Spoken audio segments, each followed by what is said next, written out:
Si Miggy at ang reporter.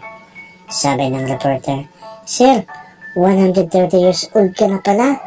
Pwede kitang isali sa contest bilang pinakamatandang tao sa buong mundo."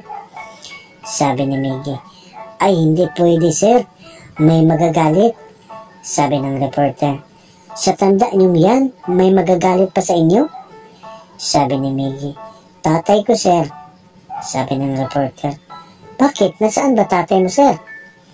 Sabi ni Miggy, "Nandun sa bukid, nag-aararo kasama lolo ko."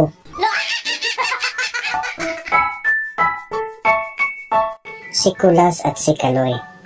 Sabi ni Kulas, "Pre, bad na pala ang pugo sa atin." Sabi ni Kaloy, "Ganon? Sayang naman, hindi na ako makakain ng quick-quick. Paborito ka pa naman yun." Sabi ni Kulas, "Anong quick-quick ang pinagsasabi mo, pre?" Sabi ni Kaloy, "Yung itlog ng pugo na ginagawang quick-quick ba?" Si Miggy at si Bravo. Sabi ni Miggy, "Alam mo, pre, sa wakas, nagising din ako sa alarm clock ko."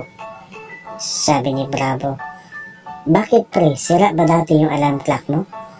Sabi ni Miggy, "Hindi, pre." Sabi ni Bravo, ano, pre?" Sabi ni Miggy, "Binato sa akin ng nanay ko. Ayun, gising agad ako.